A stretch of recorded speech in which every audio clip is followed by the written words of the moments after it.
देखो दोस्तों, 2025 से 2030 का जो वक्त होने वाला है ना, वो हर किसी के लिए इंपॉर्टेंट होने वाला है। मैं किसकी बात करता हूं? मैं सिनेमा इंडस्ट्री की बात करता हूं। मैं खासकर बॉलीवुड की बात कर रहा हूं।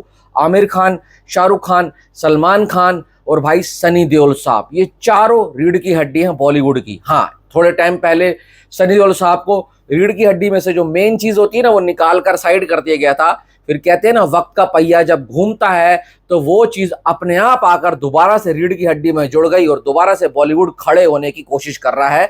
अब इसमें सबका योगदान बराबर है। आमिर खान का इंटरव्यू दिया उन्होंने राज को, आपने बहुत सी चीजें सुनी होंगी कि हमेशा ही नंबर 1 की जंग में मुझे यानी कि आमिर खान को, सलमान को, शाहरुख को ही क्यों रखा जाता है? अजय और अक्षय का नाम क्यों नहीं आता? ऋतिक रोशन का नाम क्यों नहीं आता? उन्होंने सनी देओल का नाम नहीं लिया। पर मैं बोलूंगा कि सनी देओल का नाम ना लेने से ये बात साबित नहीं होती कि वो नंबर 1 की रेस में नहीं है। जिस हिसाब से उन्होंने अपने सेकंड इनिंग को खेला है ना, वो नंबर 1 की रेस में फिर से आ पड़े हैं और चल पड़े हैं, जिस हिसाब से उनकी फिल्में सक्सेस हो रही है। पर आमिर खान ने बहुत सी चीजें बोली कि ठग्स, मुझे पता था मेरी फिल्म नहीं चलनी है। हाँ, पर लाल सिंह चड्ढा नहीं चली, उससे मैं इमोशनली बहुत हर्ट हुआ था और बताया भी गया था कि आमिर खान ने अपने आप को कमरे में बंद कर लिया है। अब देखो, सारे के सारे एक्टर जितने भी है ना, हर कोई तैयारी कर रहा है आने वाली अपनी फिल्मों की। आमिर खान लगे हुए हैं इस समय सितारे के ऊपर, उसके बाद दादा साहब की फिल्म आनी है राजू रानी के साथ, और उसके बाद उन्होंने बोला है सितारे के बाद सीधा मैं और मेरी टीम लग जाएंगे महाभारत की तैयारी पे। महाभारत इतना बड़ा प्रोजेक्ट है, इतनी बड़ी कहानी है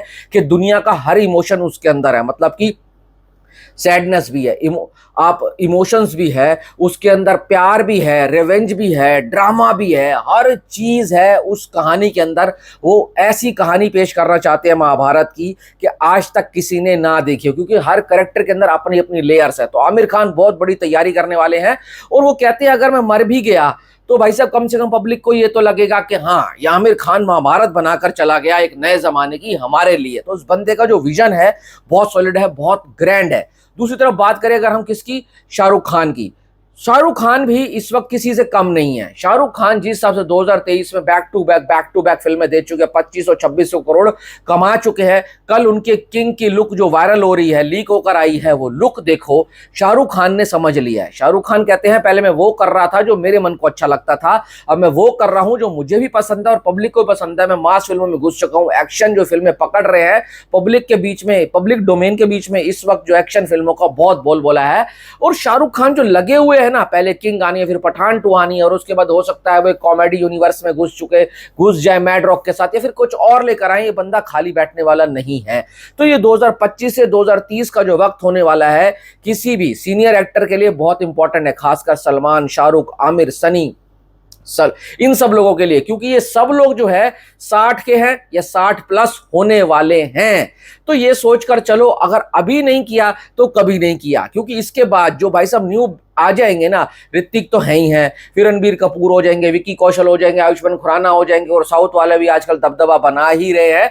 तो इस वक्त इनको सबसे बड़ी रिस्पॉन्सिबिलिटी है कि जो इन्होंने इतना नाम कमाया है, इतना पैसा कमाया है, उसको अब इस तरीके से इन्वेस्ट किया जाए कि आने वाले वक्त के ऊपर भी पब्लिक इनको उतना ही प्यार दे जितना पहले दिया है। अब दूसरी तरफ अगर मैं बात करूं किसकी, तो भाई साहब सलमान खान की। सलमान खान की एक तुमने देख लिया कि गलवान वैली की और फिल्म फाइनल हो चुकी है। उसके बाद महेश नारायण, एक मलयालम इंडस्ट्री से जो डायरेक्टर आए हैं, उन्होंने एक स्क्रिप्ट अप्रोच की है और सुनने में आया है कि सलमान खान को वो चीजें पसंद भी आई हैं। तो सलमान खान को भी पता है कि शाहरुख की जो बेंच स्ट्रेंथ है वो सॉलिड बनी हुई है, आमिर की जो बेंच स्ट्रेंथ है वो सॉलिड बनी हुई है, सनी की जो बेंच स्ट्रेंथ है सॉलिड बनी हुई है। इन चारों के अंदर वो सबसे थोड़ा सा फीका पड़ रहा है, थोड़ा सा कमजोर पड़ रहा है, वो है सलमान खान। तो उन्होंने देख लिया कि गलवान वैली तो मेरी फाइनल है।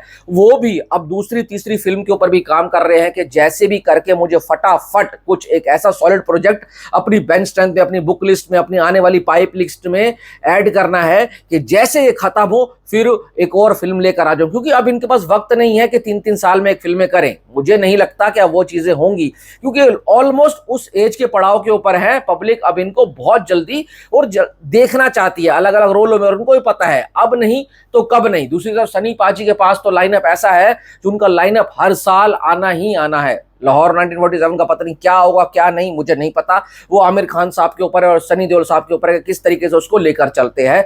दूसरी तरफ बॉर्डर 2 तो आ ही रही है, फिर वो रामायणा के अंदर भी है, फिर जाट 2 भी आनी है, और भी बहुत फिल्में मिल रही हैं। और अगर मैं देखूं इस वक्त के ऊपर, इस एज में इन चारों को जो लीड रोल मिल रहे हैं वो इसलिए मिल रहे हैं कि इन्होंने अपने आप को उस तरीके से स्टैब्लिश किया है, उस तरीके से प्रेजेंट किया है, अपना ऑरा सेट किया है कि ये लीड रोल ही करेंगे 60 साल 65 साल की उम्र में।